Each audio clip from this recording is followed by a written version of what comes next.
గద్వాల జిల్లాలో doctor Someshwari constable రాజశేఖర్ల ప్రేమ వ్యవహారం సంచలనంగా మారింది. సోమేశ్వరి కుటుంబ సభ్యులు సోమేశ్వరి చనిపోయిందని చెప్పేసి శ్రద్ధాంజలి పోస్టర్లు వేసి వారి బంధుమిత్రులకు కూడా సమాచారం ఇవ్వడం అనేది కలకలం రేపుతుంది. ఈ నేపథ్యంలో సోమేశ్వరి తల్లిదండ్రులు కుటుంబ సభ్యులు మనతో ఉన్నారు, వారితో మాట్లాడే ప్రయత్నం చేద్దాం. ముఖన్న, మీరు ఎందుకు పోస్టర్లు వేసిర్రు? మీ కూతురు చనిపోయిందని చెప్పేసి ఎందుకు అనుకున్నారు? ఎప్పుడు చెప్పలేదా? మీ కూతురు ఎప్పుడు ప్రేమ వ్యవహారం కానీ పెళ్లి వ్యవహారం కానీ మీతో మాట్లాడలేదా? మాతోనే ఏం మాట్లాడలేదు సార్. పెళ్లి వ్యవహారం చెప్పలేదు, ఇట ప్రేమించని అని గురించి చెప్పలేదు. మాకు ఎలాంటి పర్మిషన్ లేదే ఆమె ఇది చేసుకునింది. నేను నా పిల్లలు బాగుండాలా, నా పిల్లలు ఒక డాక్టర్ కావాలని నేను కష్టపడి పొలంలో ఇంతో అంతో పైసనో 2 పైసలు 3 పైసలు మిగిలినంత పెట్టి ఆమెను ఒక డాక్టర్ చేసిన సోమేశ్వరిని. ఆ డాక్టర్ అయినాక ఆమె ఇది అయింది సార్. ఇంతకు మించింది ఇంకేం లేదు. మరి ఇంత ప్రేమగా చదువుకున్నారు, బాగా చదివించిన అంటున్నారు కదా, ఆమెకు కూడా పెళ్లి చేసుకునే హక్కు ఉంది కదా, మరి మీరు ఆ హక్కుని ఎందుకు కాలు రాస్తున్నారు? ఎందుకు ఇబ్బంది పెడుతున్నారు? సార్ మేమేమి పెళ్ళి ఆమెను కాదనలేను సార్. నేను మంచి మంచి సంబంధాలు తెచ్చినా నాకు వద్దు, ఇష్టం లేదని చెప్పింది. అనింది ఒక దత్తత తీసుకున్నది. దత్తత తీసుకొని ఇదే బిడ్డ ఇదే కొడుకు అని ఆయమ్మ చెప్పింది. నేను ఒంటరిగా బతుకుతా, అనాథ ఆసుపత్రి కట్టిస్తా, అనాథ ఆసుపత్రిలో నీ పేరు వేస్తా, మళ్ళీ పెద్దగా వస్తుంది కదా నాయన నీకు అదిగునా అని చెప్పింది. నాకు పెళ్ళే ఇవానమే వల్ల అని చెప్పింది సార్. ఇది జరిగింది. అంటే మరి ప్రేమతో చూసుకున్నటువంటి కూతురిని చనిపోయిందని చెప్పేసి మీ చుట్టాలకు చెప్పడము, సోషల్ మీడియాలో వాట్సాప్లలో గ్రూప్లలో పెట్టి అంత్యక్రియలు నిర్వహిస్తున్నామని చెప్పేసి చెప్పడం అనేది పద్ధతేనా, మంచిదేనా సార్? ఇప్పుడు నేను పోయి 1 నెల అయింది, నా కళ్ళకు కనపడలేదు.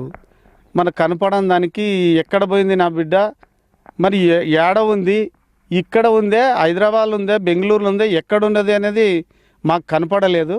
కనపడని దానికి నేను పెట్టిన సార్, అంతేగాని ఇంక దానికి ఏమి కావాలని నేను చేయలేదు. మరి ఇంత ప్రేమ ఉన్న చోట ఇంత ద్వేషం ఎందుకు ఒకటేసారి? ప్రేమ ఉంది సార్, లేదనేది లేదు. నేను చిన్నప్పటి నుండి చదివి సంతరించి పెద్దగా చేసి ఒక డాక్టర్ని చేసిన కదా. నేను మధ్యరకం కుటుంబంలో పుట్టిన వాళ్ళము. మరి ఇంతగానో చేసిన అక్కడ అన్యాయం చేసిపోతే నీ అంతకు నీవే పత్రికలు కొట్టుకున్నావు, నీ అంతకు నీవే ఇది చేసినావు. మరి దానికి సమాధానం చెప్పి పెద్దలకు చెప్పి చేసుకుని ఉంటే మేమేమి కాదంటుంటేమే, అంతే కదా సార్. అంటే మీరు ఊర్లోకి పోయి అడిగితే వారం రోజుల నుంచి మూకన్న వాళ్ళ కుటుంబ సభ్యులంతా కూడా పొలం దగ్గరే ఉంటారు, ఊర్లోకి కూడా రావట్లేదు అంటున్నారు. ఎందుకు అట్లాంటి పరిస్థితి? మరి సార్ మాకు ఏమని మక్కం పెట్టుకున్నాను సార్? మా మధ్యరకం కుటుంబంలో మంచిగా చదివించి పెద్దగా చేసి ఒక డాక్టర్ని చేసి క్లినింగ్ పెట్టించి నీ బిడ్డ ఎవనో వడ్డవని వెనకపోతే ఇంక ఏమని మక్కం చూపుకున్నాలని మేము అడవిల్లే ఉండము సార్. ఆ రోజు నుండి ఈ రోజు వరకు ఇందనే అడవిల్లే ఉండము, అడవిల్లే వండుకున్నాము, అడవిల్లే పసులు. నా జీవితమే ఈడ అడవిలా సార్. ఇక ఇంతకు మించింది ఏం లేదు సార్. ఇక నూనె తీసుకొని ఆత్మహత్య చేసుకొని సచ్చేదే ఉంది, కానీ ఇంకేం తప్పింది ఏం లేదు. అంటే చచ్చిపోవడం ఎట్లనే? ఇంత కష్టపడ్డం చనిపోతే ఏం చేస్తావు సార్? మా బాధలు చెప్పుకున్నాను కదా, మా బాధలు ఎట్టుండవు. ఇప్పుడు నిన్ను ఇంత పెద్దగా చేసి మా నాయన మా అమ్మ పెంచి మమ్మల్ని పెళ్లి చేయలేదా? మరి నేను కూడా నీకు పెళ్లి చేస్తానా? నీకు ₹1 కోటి ఆడతావా? ఎంత అడుగు? 50 లక్షలు ఆడతావా? ఆస్తి అమ్మి పెళ్లి చేస్తానా సార్? ఇప్పుడు నిన్ను ఒక డాక్టర్ని చేసిన, నీవు నచ్చినన్ను చేసుకో అని చెప్పిన. సరే నీకు ఎవడన్నా ఉంటే చెప్పన్నా, మరి చెప్పలేదు.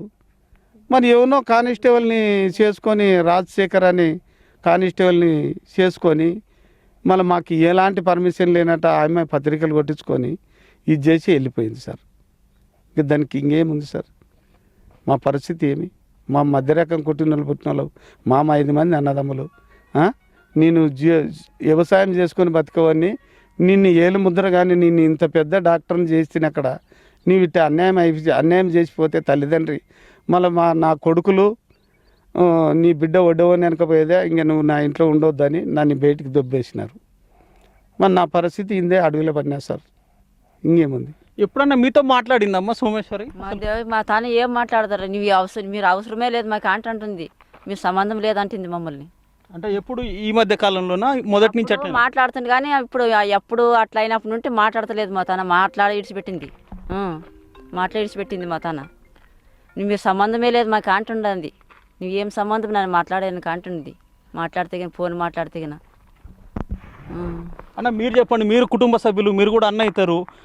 సోషల్ మీడియాలో మరి గ్రూపులలో శ్రద్ధాంజలిని పెట్టడము, చనిపోయింది అంత్యక్రియలు అని చెప్పేసి పెట్టడం అనేది మంచి పద్ధతి కాదు కదా. మంచి పద్ధతి కాదు సార్. గత పోయిన నెలలో 6వ తేదీకు రోజు మా చెల్లెలు పోవడం జరిగింది. మాకు 6వ డేటు నాడు మా చెల్లెలు ఇంకో చెల్లెలు కార్డు తీసుకొని వచ్చి ఇంటి దగ్గర ఇచ్చింది. మేము గద్వాల్కి వెళ్ళినాము. ఏంది ఇది నిజమా అబద్ధం అని చెప్పి వెళితే గద్వాల్ టౌన్ స్టేషన్లో ఉన్నారు వాళ్ళు.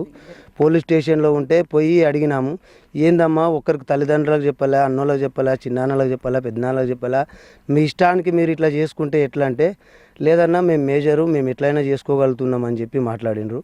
అట్లా కాదమ్మా, సో ఇప్పుడు మనం పెద్ద ఫ్యామిలీ, మీకు అటువంటిది ఉంటే మా చిన్నాన్నని నేను ఒప్పిస్తా, మీరు ఇటువంటివన్నీ వెనక్కి తీసుకొని మా దగ్గరకు రండి, మంచిగా గ్రాండ్గా చేసుకుందామంటే, లేదన్నా మేము ఫంక్షన్ హాల్ అరేంజ్ చేసుకున్నాము, మేము 10వ తారీఖు ఫంక్షన్ హాల్ అరేంజ్ చేసుకున్నాము, మీరు ఇష్టం ఉన్న వాళ్ళు రావచ్చు, ఇష్టం లేని వాళ్ళు వెళ్ళిపోవచ్చు అని స్పష్టంగా మాట్లాడి ఈ నెల 10న ఈ నెల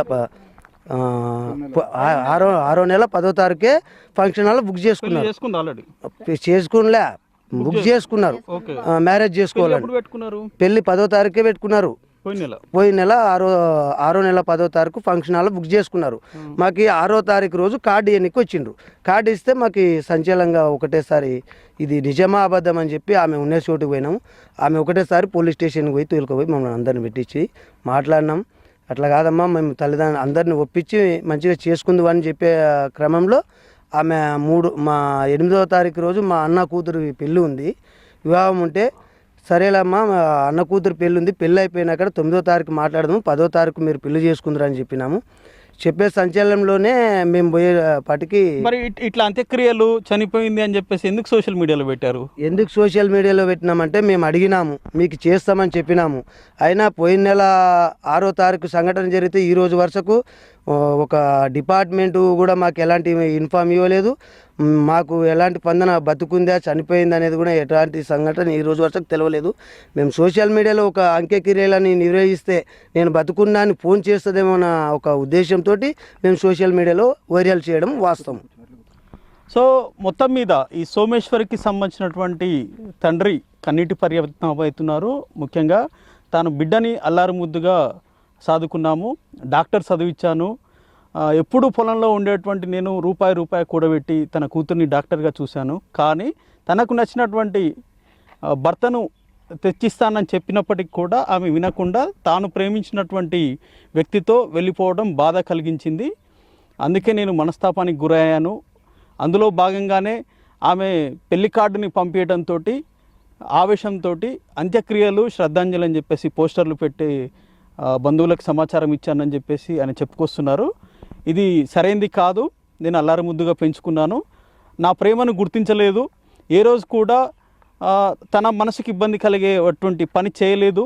అయినప్పటికీ కూడా తనను ద్వేషించడంతో నేను ఇంతలా మనస్తాపానికి గురై ఇట్లాంటి పని చేశానని చెప్పి చెప్తున్నారు. అంత్యక్రియలు అని చెప్పి పెడితే కనీసం తన కూతురు నేను బతికే ఉన్నాను అని చెప్పేసి ఇంటికి వస్తుందని చెప్పేసి ఒక ఆశ ఉంది అని చెప్పేసి కూడా వారి కుటుంబ సభ్యులు చెప్తున్నారు. విడిజన్ల సందీప్తో అహ్మద్, ఎన్టీవీ, గట్టు నుంచి.